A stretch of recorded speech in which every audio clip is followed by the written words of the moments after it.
Robert Pušenjak že 35 let dela v živilski industriji.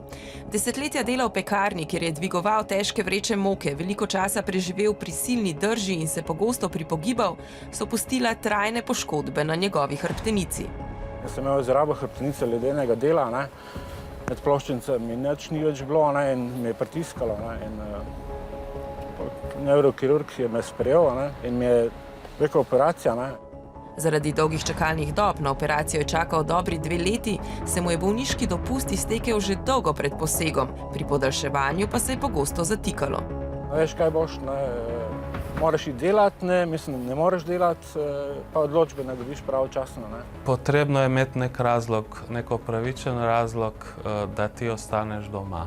In žal pride do tega, da ti v takem primeru formalno si sposoben sicer za delo, lahko si realno nesposoben, ampak to se žal prizna šele za nazaj.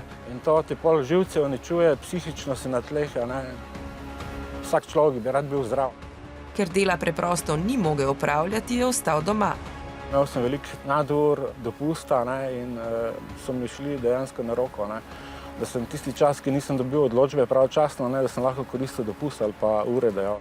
Priznanje bolniške odsotnosti so mu kljub jasnemu mnenju specialista večkrat tudi zavrnili. Prek zdravstvene komisije sem imel to 5-krat izkušnjo.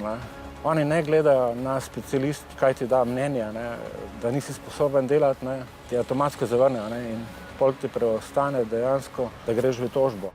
Tožbo je dobil in danes opravlja drugo delo pri istem delodajalcu. Zaposlen je za polovični delovni čas. Po dolgotrajnih prizadevanjih so mu vrnili tudi dopust in nadure. Dopust je namenjen čisto nečemu drugemu in zagotovo ne temu, da je človek takrat v bistvu bolan. Razmišlja naša druga sogovornica, ki se že več let bori s sindromom kronične izgorelosti. Ima težave s koncentracijo, spominom, spremljajo jo hude bolečine in kronična utrujenost. Zaradi teh težav se je tudi sama znašla v začaranem krogu dolgotrajne bolniške odsotnosti z dela. Enkrat ti ga podaljša za 14 dni, drugič za 1 mesec, se je zgodilo tudi za 2 meseca, lahko tudi po 5-6 dni, na osnovi enakih izvidov. Med čakanjem na odločbe je tudi ona izrabila dopust, ko pa ji ga je zmanjkalo, je hodila v službo.